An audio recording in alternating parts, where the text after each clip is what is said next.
Hey everyone, this is Big Mike, and this is going to be my review slash breakdown of episode 3 of the Falcon and the Winter Soldier, entitled Power Broker.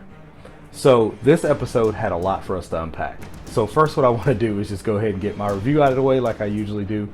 I love this episode.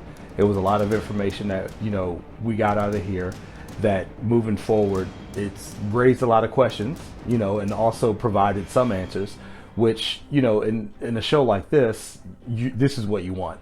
So this episode, of course, I'd give it the same as I've given pretty much every other episode. It was a 9 in my book. Really enjoyed this episode. I'm really looking forward to what's ahead. We're halfway through at this point, which is kind of hard to believe. But this was the longest episode that we have gotten so far at 53 minutes. The other 2 episodes were 50 minutes. But there's 3 more episodes left, which are probably at least 50 minutes. So we're getting about a little under 6 hours of content probably with this show, which is a good amount of content that we're going to get out of here. So like I said, I really liked this episode. I really enjoyed it. Give it a 9. Now let's break this down and unpack what's going on here. So the episode opens up with Sam and Bucky, like it ended in episode 2, where they were going to go talk to Zemo. So they get to the prison, and Bucky says he wants to go in alone and talk to Zemo.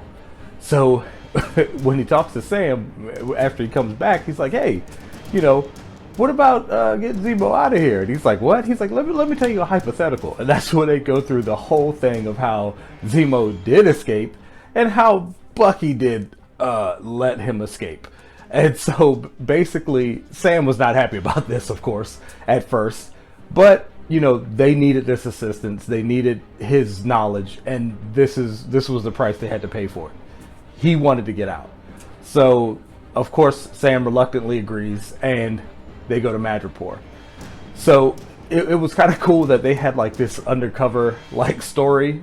Zemo wasn't really undercover. They explained that he's a baron, which he is in the comics. So, he's got money and royalty on his side. So, that's how they even get there. He has this private jet. It's, super nice. He's got a butler. I mean, come on. So, it was pretty cool to see that. They get to Madripoor, and they've got to go to the, not the uptown, but the downtown, which is not as good. And so the whole guise of this thing is okay, Zemo is Zemo. Bucky is going to be the Winter Soldier, as if, all the brainwashing, hasn't been, deleted out of his head in Wakanda, because we did see that worked. Because when Zemo tried to say the words to him, Bucky was unaffected.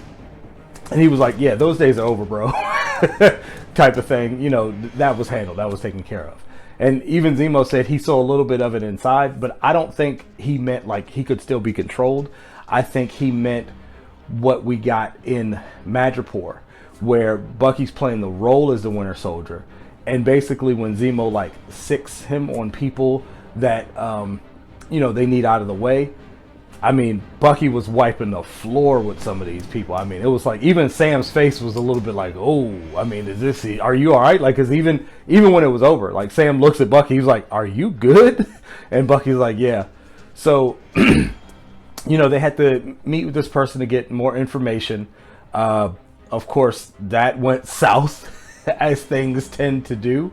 And Sam's phone rings. It's his sister, and the person they're meeting with, she's like, hey, put it on speaker.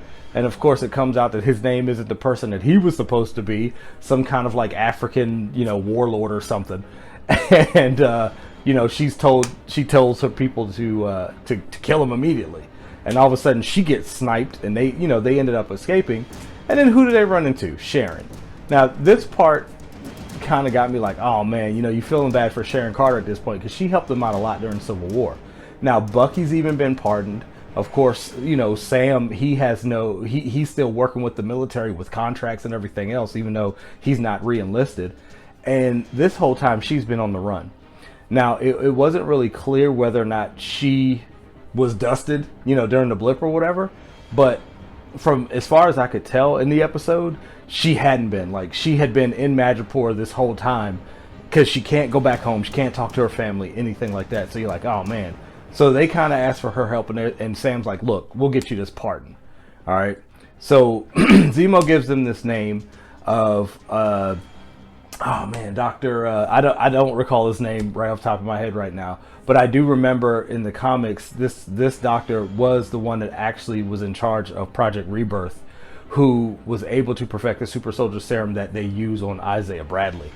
So they did have that doctor in here who they met with, who said he reverse engineered Isaiah Bradley's blood to be able to recreate the super soldier serum, and he only made 20 vials of it. So as we know, 8 have been used that we know of. Okay, so there's still more. So the power broker employed him, okay, after he did say he was, blipped away, and because he was working for the CIA, and they enlisted him to try and get, the super soldier serum back. And when he was almost done with it, that's, when Thanos snapped his fingers, boom, and he was gone. And when he came back, they said that, the project was on ice. So the power broker was more than happy, to pay him for his services. So we know this kind of went awry as well. So Zemo, was looking around while Sam and Bucky was interrogating this good doctor, and he finds an actual gun, because we know what Zemo's thing is. He hates superheroes, right? So he doesn't like that this guy is able to recreate the super soldier serum. So he ends up killing this guy, and they escape this place, and we find out that Carly, which is Flag Smasher, or she's the leader of the Flag Smashers, they're still trying to negotiate, let's say, with the power broker, because they stole the super soldier serum from the power broker, and he wants it back. So the thing is, they're going to try and come up with some kind of deal with him, and see what happens there as far as that's concerned, and see what they can do, I guess, to save their lives. But I mean, they're still like taking food and supplies, but as we saw in the last part of the episode, we the whole time is trying to look like the Flag Smashers are sympathetic, I guess, or they're trying to give us a reason to be sympathetic towards them, okay? But in this episode, we actually see her like blow up this entire building with people still inside. And she's like, this is the only language these people understand. So at this point, you can't really be too sympathetic towards her plight anymore because of what happened, So at the end of the episode, we get Sam, Bucky, and Zemo still in Europe. And Bucky's like, hey, I'm going to take a walk for a minute. And Zemo and Sam are like, okay, you good? He said, yeah, I'll catch up with you in a minute. So Bucky's walking around the city, and he keeps picking up these Kamoyo beads. And it's like, okay. And he keeps finding Kamoyo bead after Kamoyo bead after Kamoyo bead. And then he gets to this alleyway, and he's like, okay, I know you're here. What's up? And so then we see Io show up from the Dora Milaje, and she's like, I'm here for Zemo. Because, as we know, Zemo is the one who killed King T'Chaka, and to the Wakandans, I mean, he's one of the people, most wanted on their list, probably top most wanted on their list right now, because as we know, Claw is gone, so he wasn't at the top of the list anymore, so it's probably Zemo at this point. So that was an actual big reveal, I guess.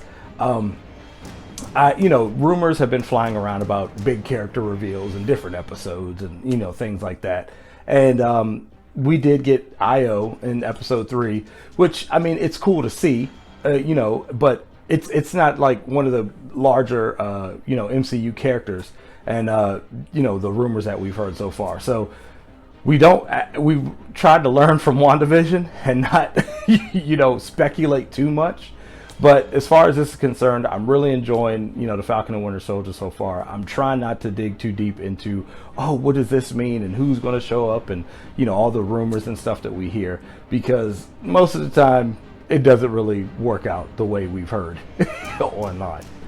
So, like I said, I really enjoyed this episode of Falcon and the Winter Soldier. Thanks for watching my breakdown. If you saw it, let me know what you thought. Drop your comments down below. Don't forget to like, subscribe, and share. Please hit that bell for notifications so you can be alerted to all my latest content. And once again, thank you for watching, and see you next time.